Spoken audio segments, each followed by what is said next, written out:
welcome to Attacking Third, brought to you by CarMax. Want to drive? I'm Sandra Herrera alongside Jess McDonald and Satara Murray, coming out of the United States Women's National Team game against Portugal. And here's your spoiler alert. We're going to be talking about an L. United States Women's National Team losing 2-1 to Portugal. We're going to chat all about it, hit you with our reactions, give you a little bit of a breakdown of the starting 11, talk about who stood out, or maybe more about who didn't. We want to thank everybody here for joining us on Attacking Third, whether you're joining us live on YouTube or watching on the Golazo Network or just listening to a podcast. We're just happy that you're here. And of course, I'm happy that I'm here because there's no better way to get over a loss than with friends. How you doing, Satara? I'm happy to be back on this with you. Yeah, me too. I'm good. I just got off a flight from Dallas, so I'm a bit tired, but honestly, I'm happy to be here. I love it. I think this might be the first time that you're working alongside Jess as well for A3. Jess, how you doing tonight? Yeah. on the podcast, yes, my fellow Tar Heel ex-teammate, Sadie Mae. It's always a joy seeing your face, my friend. So I'm happy to see you here on Attacking Third. Thank you. It's so gonna be sweet. Yes. Yeah, this is gonna be dangerous, Sandra. Just to let you know. Just a warning. Oh, I'm here for it. React up when we're together. Listen, it's October, okay? Spooky season is in full effect. I know that's right. And listen, that performance might have been a little bit scary. Let's talk about it. Let's talk about it. We're definitely going to get in depth in terms of player by player, line by line when we react to the starting 11. But we're fresh off of this final whistle, and it is in fact a loss. United States Women's National Team taking the pitch for the first time in over 100 days. They had a pretty long summer off. Just like Jess, for you watching this game, hit me with like a couple of your immediate thoughts and reactions on this performance. All right, I gotta point this one out. I'm sorry, but Angel City FC Alyssa Thompson ain't the same as Chelsea FC Alyssa Thompson. Only reason why I say is because there were so many opportunities. Well, there was a handful of opportunities that she could have created for herself, and it made it more difficult, kind of forcing it to the right foot. She should have gone to the left foot. A little indecisive in that final third area, which is very unusual to see. And I'm like, what's in that Chelsea water over there? Because Lisa Thompson from the NWSL, Lisa Thompson would have, at least created an opportunity. So I think there are just, some gray areas when it comes to the final third. You can't just rely solely on Rose Lavelle, but I think overall, I think the U.S. Women's National Team should have gotten the W. I mean, if you look at the game as a whole package, I feel like maybe they should have gotten away with the win, but they didn't. So this is a very new territory. So I love the energy though. Spoken like a 2019 World Cup champion, 100%. I'm like, I don't expect nothing less from Jess. Satara, why don't you hit me with a couple of your quick reactions? You know what? Like, it's crazy speaking of Jess, because obviously I know Jess and I on a different level, right? But hearing her opinion on this, I'm like, oh my gosh. My initial reaction is they had the summer off pretty much, 113 days of not training, being with one another. For me personally, I don't look at it as like anything to freak out about by any stretch of the imagination. Now, I want to get back to Jess's comment about Chelsea FC, Alyssa Thompson versus Angel FC. We can obviously get more in depth with that a little bit later, but I'm just starting something. No, you really are, sis. And to be fair, like, I guess that's an opinion that I wouldn't have guessed, because I spoke last week, Sandra, we were speaking so highly of Alyssa, her kind of molding into that, what they're building at Chelsea and doing really well. I get it. On the international level, it's a completely different ball game. So I get where you're coming from, Jess. So I'm like, you know what, sis? You are a World Cup champion, so you got it. Yeah, I'm gonna take you on that take. But I think overall, you can tell like they look rusty. They look like they have not been together for a time, and perhaps maybe the inexperience, the young set of players that we have maybe crept in a little bit. I will say that I do think the game on Sunday will be, I think, a bit different than what we saw tonight. But my initial take is they looked rusty. It's as simple as that. In terms of them getting a dub, I don't really know. Obviously, when they initially scored after that 33 seconds, I think the game opened up a bit. I think Portugal kind of started to really kind of get into their groove, started working through their midfield in between the spaces, in between the lines. And kind of starting to get in that group. So my overall take is nothing to freak out about, but they definitely didn't look like the team that we're so used to seeing. I think that's fair, and I'm gonna give it to you both. But I would also maybe include in that equation the coaching staff as Mm. well. I just gotta wonder, like, what was the plan? Like, going into coming out of this, like it's really technically it's not just the players here who have not been together performing on this pitch over the course of 113 days. Like, this was also an opportunity for, I think, the coaching staff as Mhm. well to show and continue that build and showcase a little bit of like how they prepare and how they are able to set this team up for success, especially given that this is still technically a little bit of that kind of experimental phase that we're hearing so much about over the course of this 2025 and the buildup to 2026. So I think there is a lot to praise this coaching staff on. Emma Hayes specifically, like 25 games under her belt with this team, a ton of players earning first call ups, making, getting those caps. But I'm not too sure I saw enough there either. And maybe that's what's sticking me in my job, because I do not want to sit here on the show and be like, Emma Hayes didn't just get out coached by Portugal's Neto, did she? Like, I do not want to, but I can't help but kind of feel like that I'm sitting with that Yeah. a little bit here. So I do know that we're gonna get into the X's and O's of it a little bit. I think you see in the body language coming out of a game like that, it's immediately what you're looking for. You want to see that immediate response, because Sunday's still some days away here. Mhm. But Emma Hayes was on the camera shots there looking like she was kind of giving a pretty heartfelt speech already in that post game huddle on the field.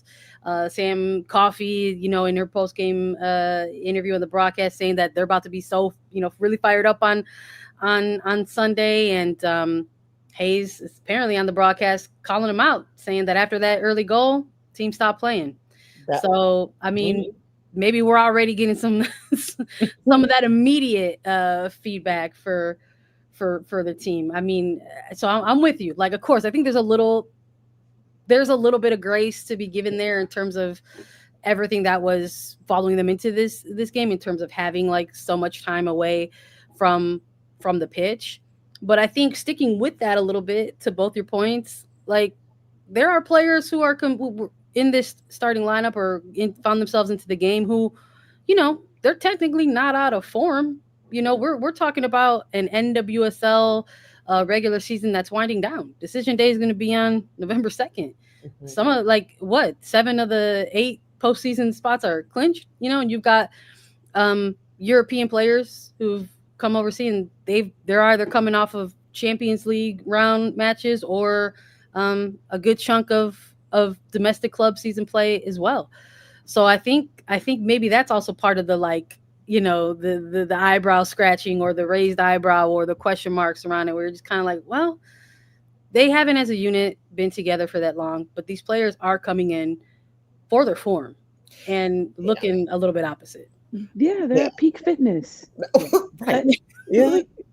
so I don't know. That's a head scratcher. Go ahead, Sadie Mae. No, like literally what you were just like literally what you just said. I was thinking about that as I was watching it and thinking about it. I'm like, okay, maybe if we were talking about coming into like right off of like an off season or just as into like in a preseason or whatever, okay, a completely different conversation that we can have. But we talking about some of these players are smack bang in the middle of their season in Champions League and the Super League in England and Europe, and then some of them are about to get onto this journey with playoffs in the NWSL. So what is the reason?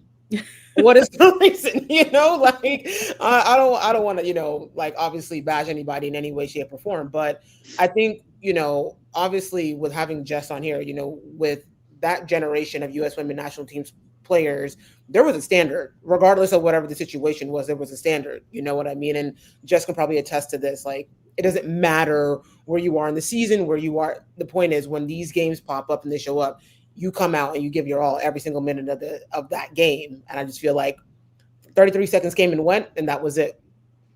I think that's fair. Just to your earlier point, you were like, here's some things that weren't working for me. You mentioned maybe Thompson a little bit, and I do wonder if some sticks out for me over this last week. Lindsey Horan had hopped on some media availability, and she's not only a veteran of the squad, but she's the captain of this team, and got asked about managing one's career really early on. Like, she was one of the first players to go pro as out of high school, go to Europe, eventually made her way to NWSL, and now in her 30s finding herself back in Europe. And the concept of like putting travel on your body at a certain age, or like getting adapted to coming from across overseas and then coming back into the States for international duty, can sometimes take its toll. Like, it weighs on you. Do you think that, like, with all of these first experiences that some of these younger players are getting, for Thompson specifically, are we maybe seeing some of that? There's also like getting adjusted to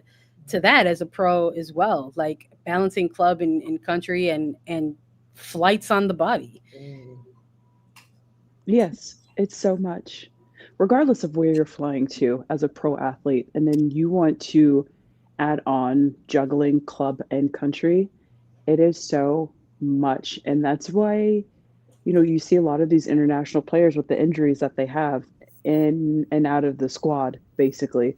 And so I think, honestly, Emma Hayes has done an incredible job at managing her players, though.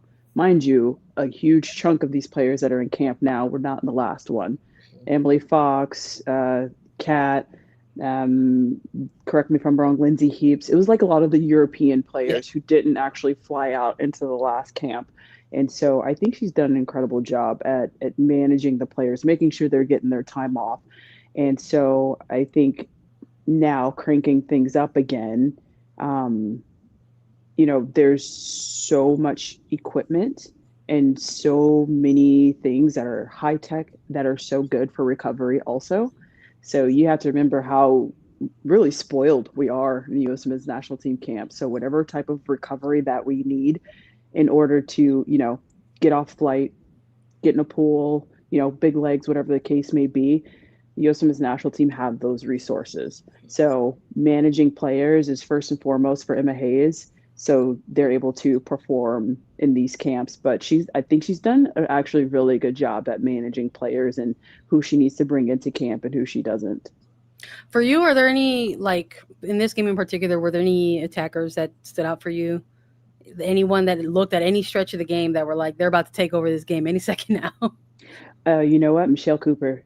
Yeah. I've been such a big fan of Michelle Cooper this year, and I've said this a few times on this podcast throughout this season, but I had the privilege of training with her this off season. A lot of players come here to the facility that I was training at, and I got to train alongside her.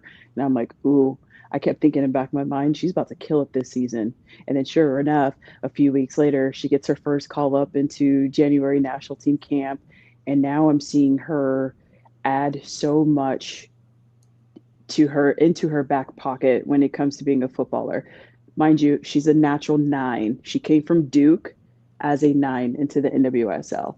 Vlatko Andonovski throws her out wide, and now she's just kind of sitting in this gray area, her first couple of years here in the NWSL. And so just seeing how much she has improved in that 7 and 11 position, bumping into that inside pocket, into that half space, when you have your outside back, whether if it's, Avery Patterson, Foxy, or, someone from her club, a Haley Mace, just overlapping her, or vice versa, that outside back comes into that inside pocket, Michelle Cooper comes to the outside, and her just being able to attack her player 1v1. I mean, we saw the foul, at the end of the first half when, her first touch went around her defender. I think it was a Gomez that she went up against and ended up fouling her because she was going around her the other way. And just seeing how much better she has gotten within the last year has been nothing short of amazing. Just seeing how much she's just adding to her soccer book has been just absolutely fantastic. And I love seeing it with the U.S. Men's National Team. But I thought she was for sure going to be a game changer at one point throughout that game. The girl was taking some punishment. Some like we're talking about how we haven't really gotten into the X's and O's and how this kind of really was a bit of a physical battle. It's really how Portugal kind of turned things around a little bit here. And it's kind of crazy to think about. It's like this was a player. I agree. I'm in agreement with you, by the way. This was a player that was showing life in terms of the attacking line for me as well. But is also somehow the same example of the physicality within this game, because it just there were a couple of times where she took some knocks and found herself unfortunately on the rougher end of some of these challenges. We will for sure get into it. I think maybe one last final big takeaway before we start really breaking things down line by line is the defense in this one. Um, on paper, right away when you tap in, you're like 2-1. Like, wow, I can't. Maybe there's some folks out there like I can't believe they lost this game 2-1. But hey, it was a narrow score line. Defensively in this game, Satara, and I'm going to you with this one. It just when you get a little deeper into that scoreline and you see how those goals came about, that they're off of set pieces. Outside of the set pieces, or if you just want to focus on the set pieces, did it look like at any moment the defensive side of this game looked like it was getting out of sorts for this U.S. Women's National Team, or was it really just a matter of these special plays? I think it's a little bit of both. I think obviously you have the experience back there with Emily Sonnet. Obviously, I think she's an incredible leader, and I think when having, Tara McKeown and Avery Patterson next to her, and then Foxy, not saying that obviously Foxy is very experienced, but with the other two still kind of working their way in, it can get a little bit hit or miss, but. I think the set pieces, if I'm being completely honest, I mean, scoring 2 goals back to back off corners is, as a defender, you get a bit pissed off with that, because to me, I think that's just switching off for a quick millisecond. Whether that's losing hold of your player, or just switching off, losing an aerial battle, whatever the case may be. And I think that was the margin between winning and losing the game tonight. But overall, I think defensively it wasn't bad, but it also wasn't great. So I think there were moments that Portugal were slipping in between, and gaps were opening up within our back line, and and exposing certain things. But I think overall, if I'm being completely honest, you gotta chalk it up to the fact that some of these players haven't really played with each other as consistently, and sometimes when you're in the back line, you kind of need that consistency, kind of need to being on the same page. So overall, I was quite disappointed with the goals. Obviously, and again, last week, Sandra, we were speaking about, Fallon Tellis-Joyce, and, and there was, there were some saves that she had tonight. I'm thinking, girl, sis, like, she's like we said last week, she's a freaking net. But I think with those 2 set pieces letting her down quite a bit, and, yeah, I don't think it's unfair to put it that way. It is. It is for sure. But overall,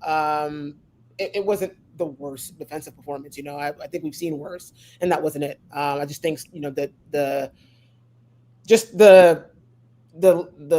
shut off, just a quick response, the quick shut off in the corners just led to 2 unfortunate goals. But those are things that you learn from, obviously. So hopefully they can go back on film and look at that and be better for it, games moving forward. Yeah, 100%. Before we close out this first segment and continue to break down line by line, before this game got really kicked off, and part of some of the billing behind it and making this kind of a big match, the fact that they were returning for the first time after a long summer off, was also the fact that this international window was also going to be a series of retirement celebrations. And tonight's game, Alex Morgan got honored before the match. Jess, you know where I'm going. I'm going to you on this one. This, a former teammate of yours, you all lifted, one of the greatest trophies in sports together. Alex Morgan getting her national team farewell. We all witnessed her retirement last year and all of the celebrations around her departure from NWSL and San Diego away. But now she gets this honor with the U.S. Women's National Team. What was it like playing with her? What's it mean to you to see her get this recognition? You know what? She deserves all the flowers. I had the privilege of playing youth national team with her, and then we played club together, and then we ended up playing for country together on the full team for a little bit of time. And just how much she matured, not just as a player, but just even as a person and just watching her sprout as a mother and balancing it all, because like no one sees what, like, the Megan Rapinos, the Alex Morgans, the Carly Lloyds, all the work that they put into, and I'm not just talking football. I'm talking media, appearances. I mean, it's a long list of things, and watching Alex manage it all and being able to perform at the highest level was so impressive. And I know Charlie, her daughter, is just so proud of her. And I'm so happy that she got to see some of her playing journey, because, that's something Al will be able to look back on and just really pat herself on the back. And that's exactly what she deserves. She deserves all the celebrations. She deserves all the flowers, and she deserves all the recognition, because one thing this woman really stands for is just completely being a legend. That's all I can say. So it shows. You see all the stats. So yeah, take a bow, Al. Congratulations. No, 100%. I love it. Well, couldn't have said any better myself. I mean, like, I was like, gotta go with the former teammate here, like, because you're gonna say it better than anybody else here. I mean, tough though. Like, to hand an L. Alex Morgan, thank you for your service. Here's a loss from your national team. We're just trying to keep it light. We're just gonna have fun here, y'all. Stick with us. We're gonna have some more fun. We're gonna break down the rest of the game after a quick break.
Hello and welcome back to Attacking Third, presented by CarMax. Want to drive?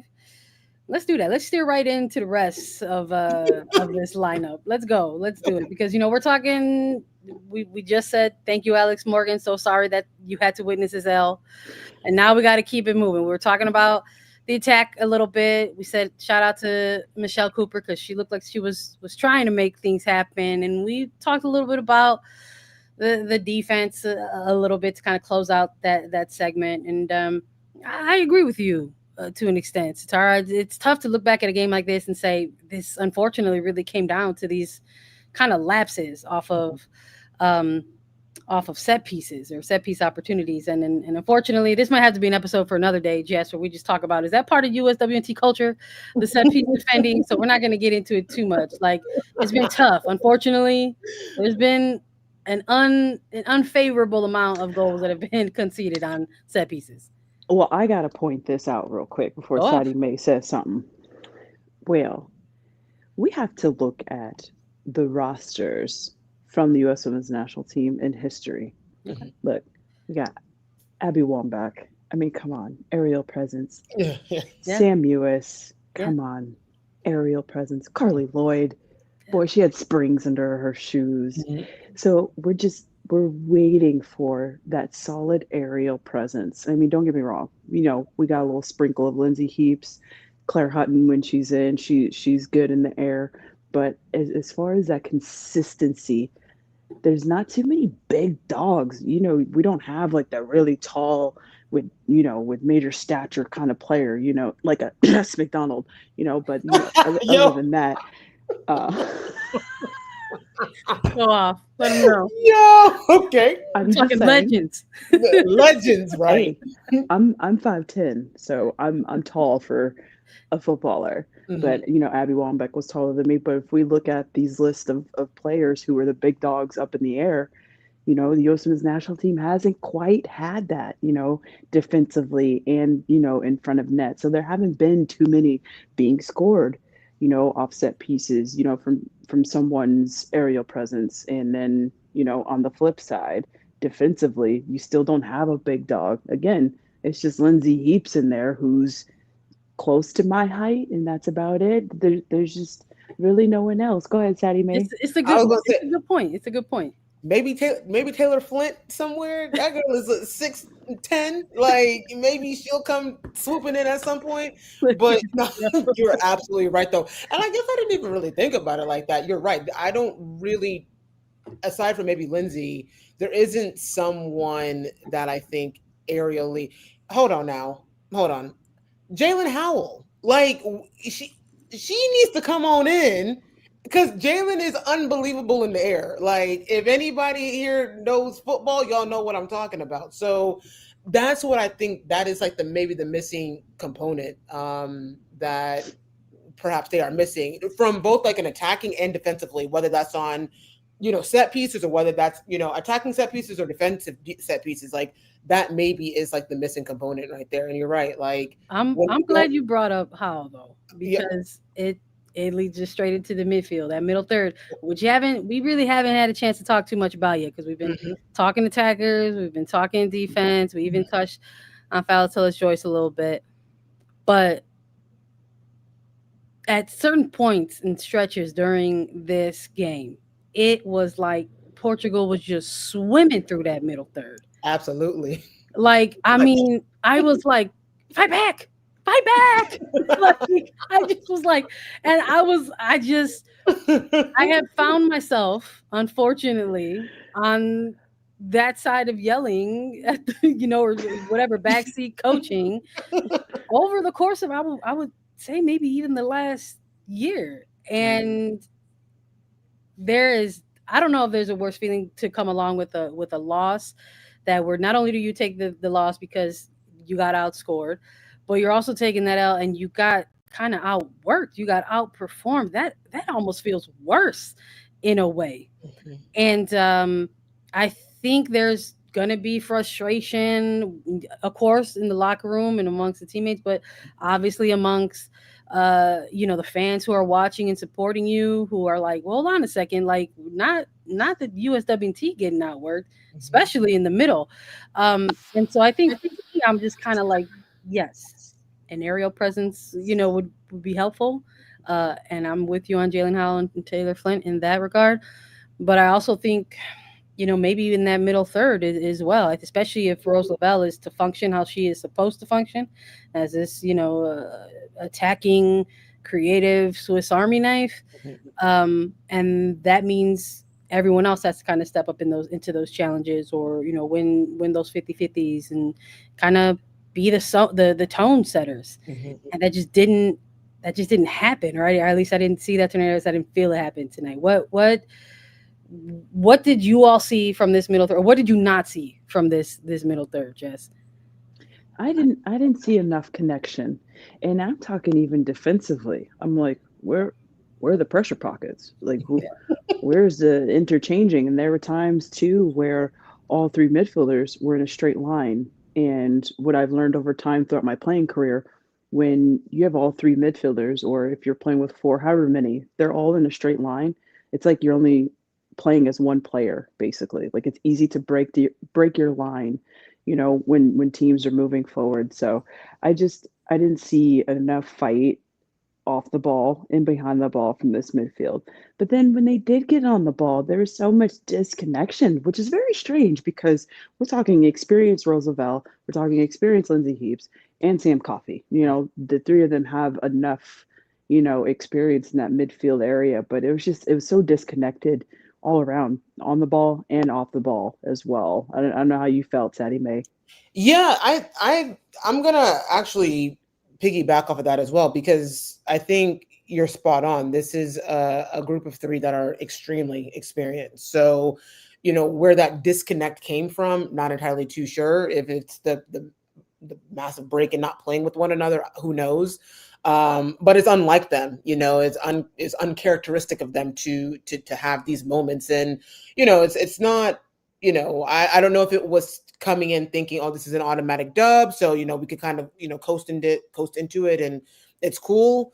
But with how technical, experienced, and I feel like switched on these three players in particular always are, it was, I guess, for better or worse, quite disappointing. I felt like at moments, Portugal was just like popping it in between the lines, in between spaces, the half space, and I just think that's unlike them. Once upon a time, whether it was with these three or before, these crunching tackles, these moments would never really happen. So it was different. It was different. But I guess sometimes you can't always have like a perfect game. You can't always have perfect moments. But I think when you're wearing that jersey and you have that badge on, people expect something different. So it was just, it was unlike them. So not entirely too sure what happened tonight.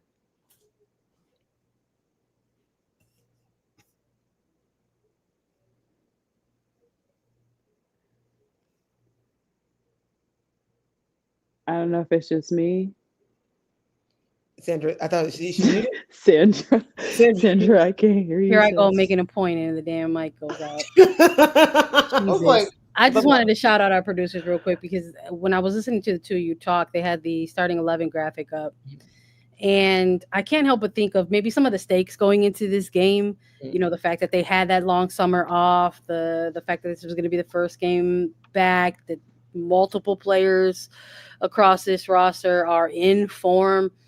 And I'm looking at it, top to bottom, a Thompson Macario Cooper, a Lavelle Coffey Heaps, a Fox McKeown Sonny Patterson, and a Tullis Joy in the net. I'm like, I look at that and I'm like, that's a pretty good starting 11. That's a starting 11 to me that goes out there and should win that game. Yeah. Whether you're gone for 113 games or whether you're coming back after, the last 6 weeks or the last 2 weeks to get there, the last international window, which I have no concept of time now. But when you're looking at that other team on paper in Portugal, they are a team that has struggled to find regain their form, really. They did not have a good Euros. It was not a good group stage for them. It was to the point where I was like, something's got to change for this team, because they have talented players. We have seen, Silva come over and play in NWSL. And for me, I was like, yeah, this is a program that needs to to find that next step, because their head coach has been with them for a very long time. And I'm like, this isn't working. And I, to my earlier point, I mentioned, I was like, God, I kind of just can't help but feel like Emma Hayes somehow got our coach by this man. I'm like, say it ain't so, Emma. Say it ain't so. Because I'm like, I'm looking at this performance. I'm like, goodness gracious, this is that type of performance where like a federation looks at that and they're just like, we're going to keep this man for another 8 years. Like, congratulations. And I'm just like, like, goodness gracious. So there's obviously I got feelings about it, but I can't, like, you. And granted, this is the international level, and you're not supposed to take any team in front of you for granted. Mm-hmm. So I'm in no way trying to, be disrespectful to any opponent that is visiting, and the United States Women's National Team is hosting. But this is the highest level of ball. And when you're looking across that way, and you're looking at that team, and you're just looking at their form, and you're just like, this starting 11 that Emma Hayes rolled out tonight should have come out with a dub. I think maybe that's to your point earlier, Jess, where you were just like, they should have won this. The personnel that was out on the pitch, and considering the start that they got 30 seconds in. And so I do wonder, what do you do differently? There, we saw a 4-person change. That was the adjustment. 4 players came in just after the hour mark into this game. And you think, okay, well, maybe that's gonna get the creative juices going here. We eventually see Hutton and Ryan and Sears and Johannes and Shaw, they all eventually get into this second half, but it just ends up being more of a chase. And then eventually that game winning goals and comes along, and it's like, it really gets away from you. So what else do they do here to maybe try to change the past at this point, even though we can't change the past? You know what? I'm not gonna lie. I remember when we were going through the Euros on attacking third, and one of the first things I said before the tournament even started, I said, do not sleep on Portugal. But obviously they ended up having a disappointing tournament. But I'm like, look, Portugal is one of those teams that you can never sleep on. One of my first caps was against Portugal. And I remember thinking after that game, like, this is one of the hardest teams I've ever played. I think we only ended up winning like 1-0 that game.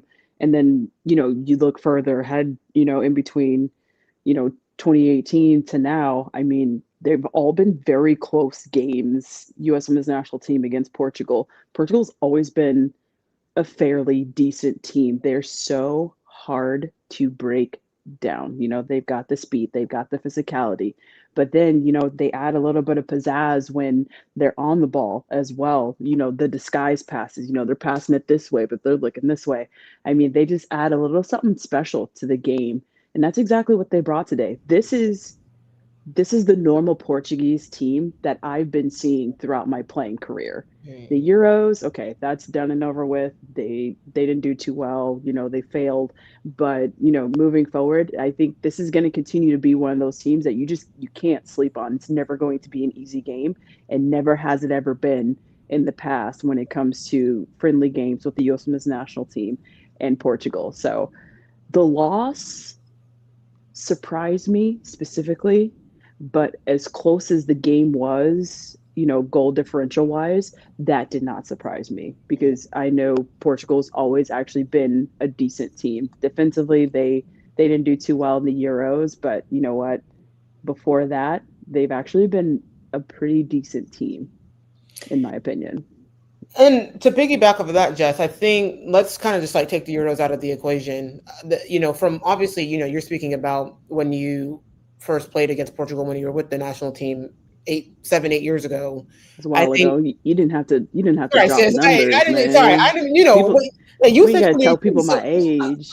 Yo, but what I'm I can't with you. But what I'm saying is that I think individually those players have gotten better playing for bigger and better clubs. Mm-hmm. They got players playing for Barcelona, Benfica. And I think with those individual, this is what I'm looking for, just like getting better, like individually playing for better clubs. It then ultimately helps them when they come together with the national team. So I think that's something that you have to look at as well. These players are not playing in, little small, leagues anymore. They're now playing in the big leagues, playing with and against some of the best players in the world.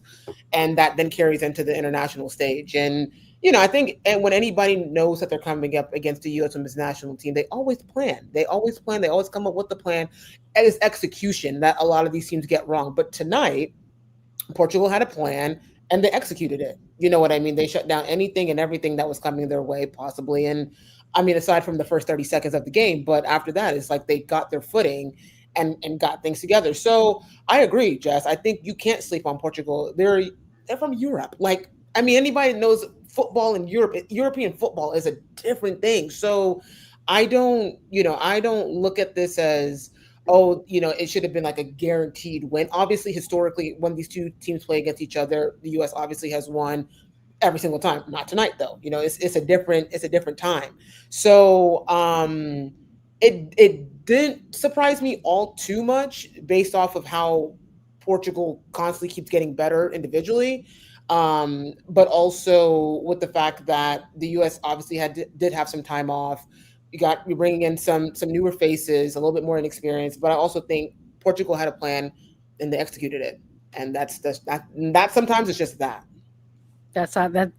There you go. That's what I think. That's what happened tonight. I think that's like the larger point we've all kind of mentioned, and to some extent, it's just kind of like you come in, like both teams came in with the game plan. One of them executed theirs just a little bit better than the others. We're gonna spin it forward and break down a little bit more of this game with our final thoughts. Stick with us right after a quick break.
Hello and welcome back to Attacking Third, brought to you by CarMax. Want to drive? I do. Right past this loss, and let's take a look ahead at Sunday because I'm done. I feel like we've chatted enough about it. Goodness. Yeah, no, you hate to see it, man. Again, I got again shouting out to we have an incredible producing team here, and I have to shout out Courtney Stith who gave me an incredible stat. Unfortunately, teams when they honor Alex Morgan are 0-3 now at this point. You know what? I Uh, was going to bring that up one earlier. 1-4 loss against North Carolina Courage in a retirement game, a 0-3 against Houston Dash for San Diego during their jersey retirement, and now you can add tonight for the USWNT 2-1 Portugal. Can you just let the girl live? Like honestly. Oh, Alex Morgan, we salute you, bro. We know how Oh, incredible you are to the game. Looking ahead to Sunday, it's already coming out. This team is already responding a little bit. Emma Hayes got interviewed in the broadcast there. She's tearing chopping it up in the post game with media availability. Players are doing their mixed zone responsibility, and it's jumping out. It's jumping out already. Valentellis Joyce already saying revenge for sure. That's going to be on the mind for the team going into Sunday. Emma Hayes acknowledging the fact that this team was incredibly disjointed throughout the game, looking that they were what was it a yard behind from mentals to feet on the pitch. So they're gonna, I think, lock it in. I think some of the response is already kind of showing itself a little bit. What in particular would you like to see, Jess, from this team going up against Portugal again? You know what? I want to see, and I'm sure Emma Hayes is going to have a different starting lineup going into Sunday's game, but I would love to see more connection within that front line as well. Now that we don't have triple espresso, okay, we have our opportunity to show up and show out while these players are out right now. Let me see Michelle Cooper go at it again. I want to see her get herself another chance. But you know what? On the flip side, Emma Sears, let's give her a chance. I want to see her get some more caps as well. But as far as Kat Macario and Alyssa Thompson, I think the three of them, maybe that's I don't know, triple espresso squared, maybe, or what would you call that? Secondary? something. I don't know. We'll come up with Double something shot? I don't anyway. know. Yeah, I don't double know. shot. We'll figure Yeah. it out. We'll figure it out. But I would like to see the three of them, mesh well a little bit better, in that attacking third area, because I think that there were too many decisions that these players were a little bit hesitant on. And it actually surprised me that Kat and Alyssa Thompson didn't connect a little bit better, just because, they play for club and country now.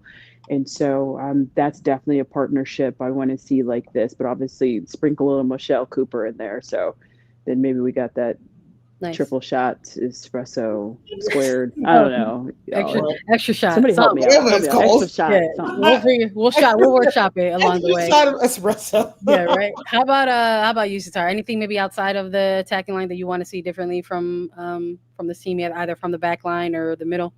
Well, I was gonna kind of hop on the front line, Hello. just a bit because Jaden Shaw for me, I think we're starting to kind of see her get her what do these young kids call it, Riz? I don't really know.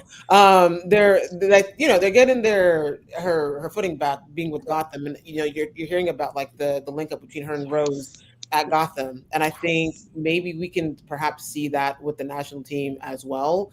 I think, yeah, I've seen. I think Emma Sayers and Michelle Cooper for sure are great shouts. But Jaden, I think she's such a young talent. She's only what 20, and she's starting to find her rhythm again, like kind of what we saw when she was at San Diego, starting to kind of peak out a bit, in Gotham, and I've obviously have been seeing that link up between her and Rose. So, and seeing Rose tonight, Rosa McDowell, things that she does, really well, and she's starting to get back in her rhythm as well. So I think seeing those two, we see them at the club stage. Now let's see them at the national team level will be really awesome as well. I know Jaden got, some minutes tonight, but maybe a start and kind of see where that goes from the first 45. And I think, yeah, that's just, yeah, that's it. Because I think defensively, I think defensively it's a sound wide, right? But Yeah. I think attacking, like that's US Women's National Team's bread and butter. So we just got to find, just find that connection, to help get those goals like we're so used to seeing. No, I I hear like you. that shout, Sadie Mae. I'm sorry, Sandra. I'm gonna have to cut you off here, but I love that you shouted Jaden Shaw simply because she was huge talk with this huge transfer over to Gotham FC. She was coming off the bench with San Diego Wave, and it's kind of like everyone's kind of scratching their head. And then she goes to North Carolina, coming off the bench once again. But this is a very, very, very talented player. And then she gets to Gotham FC, which, huge credits to Juan Carlos Ambrose. He's very good at developing a young midfielder, whether if it's your natural position or not. He's making sure that your midfield position is solid. So I love this growth from Jaden Shaw, but then her partnership with Lavelle with club has just been bread and butter, peanut butter and jelly, and I'm here for it. Yeah. You go ahead, Sandra. No, 100%. I'm with you. I want to see it. I want to continue to see that development. I mean, I asked Emma Hayes, during that roster drop availability about Shaw, because this is a player that's kind of had some unique opportunities in front of her this year, whether it's been splitting time between that U23 relaunched program, and then time alongside the senior team, versus like, even I think we can now make that comparison in your point, Jess, for NWSL as well. She had some time with the Courage. It was not working out. Change of environment, change of scenery in Gotham, change of coaching, and we're seeing her make be effective and have an impact there. And so I do wonder if like maybe there's another player on this roster that can meet that. And for me, maybe Olivia Moultrie is a player that gets minutes in the next game, because another player with maybe that similar trajectory has split that time between that U23 team and now this senior team as well, who is also really turning it on in this second half of the season, is arguably right now at this moment the Thorns' best player, even though it's technically, I think we can all agree to a certain extent, it's like really Sam Coffey's team this year, but like Moultrie in terms of form is it right now for the Thorns. So I do wonder if maybe there's a combo of those two to get into the mix for the USWNT against Portugal on Sunday. I'm also curious of like what tonight's match might mean for Sunday defensively. Like, how is that backline going to rotate, if not majorly or just a couple of tweaks? I think those are the questions, right? Like, if Emma Hayes is going on record and saying that these are the games, that these are the games in the window in which they are going to really try to make sure that they finalize their evaluations and start to really narrow that pool in the build-up to qualifiers, which are a year away at this point, because for CONCACAF, they're going to run in November in 2026. Like, we gotta make those hard decisions, and those are the hard decisions that Emma Hayes wanted. But I can't help but feel like if there is anybody that is a lock at this point on this roster, I don't even think they're in this window, because I can't help but think of like Naomi Girma or even like a Tierna Davidson, they're just unavailable right now for selection, and even parts of Triple Espresso at that point, and Mal Swanson or Soph Wilson or Trinity Rodman, who are just not here. Like, we saw how special that was during the Olympics, and it's kind of TBD if we're going to get like the sequel or the repeat of that, in 2027. And I include that back line and that front line. There was a real chill, I think, that went through everybody when Tierna Davidson went out in the Olympics, but they were able to band-aid that with someone like an Emily Sonnet. But that center back duo of Davidson and Girma, like, really kind of was like a little bit of a revelation for some folks, I think, alongside what that attacking three were doing. So don't think we have all those answers quite yet. It's game one of a 3-game window. We'll see if this comes to light. Maybe we'll get to see Shaw.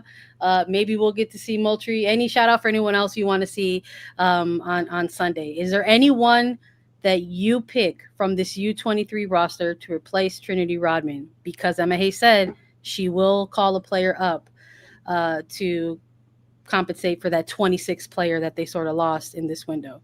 I would maybe like to see another attacking player, but I don't know. Well, time will tell. Who knows if this performance tonight will have an effect on that? Is there anyone that y'all want to see? I want to see Riley Tiernan move up. Let's go. I want to see what she can do with the full team at the international level. I mean, Right. U23s, you know what I mean? She can go out and crush it, but I want to see her against, you know, some big dogs and see how she does against these teams because she's killing it in the NWSL in her first year. Is. Yeah. Yeah. No, I 100%. mean, Yeah. I mean, yeah. North Carolina's right there. They're knocking. They're right at that playoff line. They wanna step through the door. We'll see. No, I think that's a good shout. I think Riley's a good shot. Maybe a midfielder or an attacker in some sense. Maybe, I don't know, Cher Stepanski, also like another player who's playing on a good team in Gotham, doing really good stuff. Maybe that's another option you take a look at. But we don't make those decisions. We just we just talk about them, and we're gonna keep talking about them because Attacking Third is gonna be back right here on Sunday, October 26th at 6 o'clock for another live reaction show right after the United States women's national team take on Portugal in Hartford, Connecticut. That is also a retirement celebration game for Alyssa Nair. Let's hope, fingers crossed, that they can get a dub for another legend. That's a wrap for us tonight. Make sure to follow Attacking Third wherever you get your podcasts. Leave us a 5-star rating and review. We're available on youtube.com/WGolazo and catch us on the CBS Sports Golazo Network for all of your women's soccer coverage. One more time for Jess McDonald, Satara Murray, our producers Adri, our producer Des. I'm Sandra Herrera. This was Attacking Third. Thanks for being here.